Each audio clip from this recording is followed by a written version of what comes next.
आश्रम के अन्य शिष्य भी उसके परिवर्तन को देखकर आश्चर्यचकित थे। वे सोचते थे कि आखिर ऐसा क्या हुआ जिससे वो इतना बदल गया। एक दिन उन्होंने उससे इसका कारण पूछा। बालक ने विनम्रता से कहा, मैंने केवल अपने गुरु के बताए मार्ग पर चलना शुरू किया है। नियमित साधना, सच्चा प्रयास और विनम्रता। धीरे धीरे वो बालक स्वयं दूसरों के लिए प्रेरणा बन गया। वो अपने ज्ञान को छिपाता नहीं था, बल्कि दूसरों के साथ बांटता था। जब भी कोई शिष्य किसी विषय में उलझ जाता, वो धैर्यपूर्वक उसकी सहायता करता। इससे आश्रम का वातावरण और भी सकारात्मक और ज्ञानमय हो गया। एक दिन गुरु ने उसे अपने पास बुलाया और कहा, वत्स, अब तुमने केवल ज्ञान प्राप्त ही नहीं किया, बल्कि उसे जीना भी सीख लिया है। अब समय आ गया है कि तुम इस ज्ञान को संसार में फैलाओ। बालक ने आश्चर्य से पूछा, गुरुदेव, क्या मैं इसके योग्य हूँ? गुरु ने मुस्कुराते हुए कहा, जो स्वयं को योग्य नहीं मानता, वही वास्तव में योग्य होता है। गुरु की आज्ञा पाकर वह बालक आश्रम से बाहर निकला और विभिन्न स्थानों पर जाकर लोगों को शिक्षा देने लगा। वह गांव-गांव जाता, बच्चों को पढ़ाता, उन्हें अच्छे विचार सिखाता और ज्ञान के महत्व को समझाता। उसकी वाणी में इतनी मधुरता और सत्यता थी कि लोग उसकी बातों से तुरंत प्रभावित हो जाते। लेकिन उसकी परीक्षा अभी समाप्त नहीं हुई थी। एक नगर में पहुंचने पर उसे पता चला कि वहां के लोग विद्या को महत्व नहीं देते थे। वे केवल धन और भौतिक सुखों के पीछे भागते थे। वहां के बच्चों को शिक्षा नहीं दी जाती थी और लोग ज्ञान को व्यर्थ मानते थे। यह देखकर बालक को दुख हुआ, लेकिन उसने हार नहीं मानी। उसने वहीं रहकर लोगों को धीरे धीरे समझाने का प्रयास किया। उसने बच्चों को कहानियों के माध्यम से ज्ञान का महत्व बताना शुरू किया। उसने संगीत और कला के जरिए उन्हें आकर्षित किया ताकि वे सीखने में रुचि लें। शुरुआत में लोग उसका मजाक उड़ाते थे, लेकिन वह शांत और धैर्यवान बना रहा। वह जानता था कि सच्चा परिवर्तन समय लेता है। कुछ समय बाद एक छोटी सी घटना घटी। उस नगर में एक व्यापारी था जो बहुत धनवान था, लेकिन उसके पास शांति नहीं थी। वह हमेशा चिंतित और परेशान रहता था। एक दिन उसने उस बालक को बच्चों को पढ़ाते हुए देखा और उसकी बातें सुनी। बालक कह रहा था, धन जीवन को आसान बना सकता है, लेकिन ज्ञान ही जीवन को सही दिशा देता है। यह बात व्यापारी के हृदय को छू गई। उसने पहली बार यह महसूस किया कि उसके जीवन में कुछ कमी है। वह बालक के पास गया और उससे मार्गदर्शन मांगा। बालक ने उसे सरल शब्दों में समझाया कि जीवन में संतुलन आवश्यक है। केवल धन ही सब कुछ नहीं है, बल्कि ज्ञान, शांति और संतोष भी उतने ही महत्वपूर्ण हैं। उसने व्यापारी को सलाह दी कि वह अपने जीवन में कुछ समय सीखने और दूसरों को सिखाने में लगाए। धीरे धीरे व्यापारी का जीवन बदलने लगा। उसने बच्चों की शिक्षा के लिए एक स्थान बनवाया और स्वयं भी अध्ययन करने लगा। यह देखकर नगर के अन्य लोग भी प्रेरित हुए और उन्होंने भी शिक्षा को महत्व देना शुरू किया। इस प्रकार धीरे धीरे पूरे नगर का वातावरण बदल गया। जहां पहले अज्ञान और उदासीनता थी, वहां अब ज्ञान, कला और शिक्षा का प्रकाश फैलने लगा। एक रात जब बालक ध्यान में बैठा था, तब उसे फिर से वही दिव्य प्रकाश दिखाई दिया। माँ सरस्वती उसके सामने प्रकट हुई। उन्होंने प्रसन्न होकर कहा, बस तुमने सिद्ध कर दिया कि सच्चा ज्ञान वही है जो दूसरों के जीवन में प्रकाश लाए।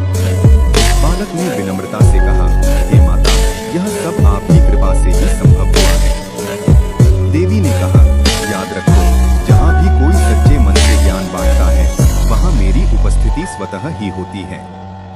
इसके बाद देवी अंतर्धान हो गईं, लेकिन इस बार बालक को किसी बाहरी दर्शन की आवश्यकता नहीं थी। वह जान चुका था कि माँ सरस्वती उसके भीतर ही निवास करती हैं। उसने अपना जीवन इसी कार्य को समर्पित कर दिया, ज्ञान फैलाने, लोगों को जागरूक करने और समाज में सकारात्मक परिवर्तन लाने के लिए। और धीरे धीरे उसकी यह यात्रा एक व्यक्ति से बढ़कर एक प्रेरणा बन गई, जो पीढ़ियों तक लोगों को यह सिखाती रही कि सच्ची विद्या केवल पाने में नहीं, बल्कि बांटने में है। इसी के साथ यह कथा हमें एक गहरा संदेश देती है। जब हम सच्चे मन से सीखते हैं और निस्वार्थ भाव से सिखाते हैं, तब हम केवल अपने जीवन को ही नहीं बल्कि पूरे समाज को उज्जवल बना सकते हैं। समय बीतता गया, लेकिन उस बालक की यात्रा थमी नहीं। अब वह केवल एक शिक्षक नहीं रहा था, बल्कि लोगों के जीवन में परिवर्तन लाने वाली एक प्रेरणा बन चुका था। जहाँ जहाँ वह जाता, वहाँ ज्ञान का दीपक जल उठता और लोगों के जीवन में नई दिशा दिखाई देने लगती। उसकी ख्याति दूर दूर तक फैलने लगी।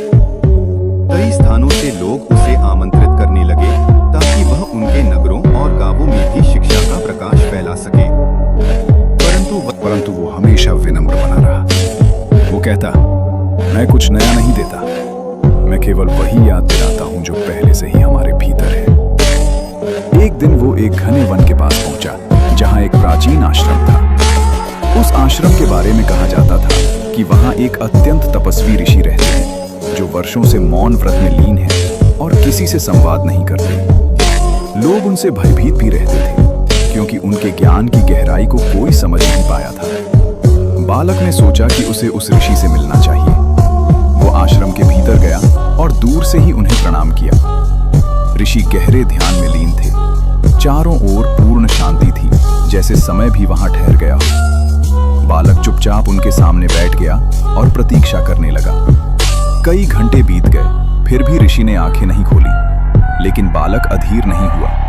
वो शांत भाव से वहीं बैठा रहा। अंततः जब सूर्य अस्त होने लगा, तब ऋषि ने धीरे धीरे अपनी आंखें खोली। उनकी दृष्टि सीधी बालक पर पड़ी। कुछ क्षणों तक वे उसे देखते रहे, जैसे उसके भीतर झांक रहे हों। फिर उन्होंने पहली बार मौन तोड़ा और पूछा, तुम यहाँ क्यों आए हो? बालक ने विनम्रता से उत्तर दिया, गुरुवर, मैं ज्ञान की खोज में हूँ और आपकी शरण में आया हूँ। ऋषि ने गंभीर स्वर में कहा, ज्ञान की खोज? क्या तुम्हें लगता है कि तुम अभी तक अज्ञानी हो? बालक ने शांत स्वर में कहा, मैंने बहुत कुछ सीखा है, परंतु जितना सीखा है उससे ये समझ आया है कि अभी बहुत कुछ जानना बाकी है। ऋषि की आंखों में एक हल्की सी चमक आई। उन्होंने पूछा, तो बताओ, ज्ञान का सबसे बड़ा शत्रु क्या है? बालक ने कुछ क्षण सोचा, फिर बोला, अहंकार। ऋषि ने फिर पूछा, और ज्ञान का सबसे बड़ा मित्र? बालक ने उत्तर दिया, जिज्ञासा और विनम्रता। यह सुनकर ऋषि के चेहरे पर संतोष का भाव आया। उन्होंने कहा, तुमने बहुत कुछ समझ लिया है, लेकिन अभी एक अंतिम सत्य जानना बाकी है। बालक ध्यान से सुनने लगा। ऋषि बोले, जब तक तुम ज्ञान को प्राप्त करने की वस्तु मानते रहोगे, तब तक तुम उससे दूर रहोगे। ज्ञान कोई बाहरी चीज नहीं है जिसे तुम हासिल करो। ये तो एक अनुभव है जो तब प्रकट होता है जब तुम स्वयं को भुला देते हो। बालक इस बात को समझने की कोशिश करने लगा।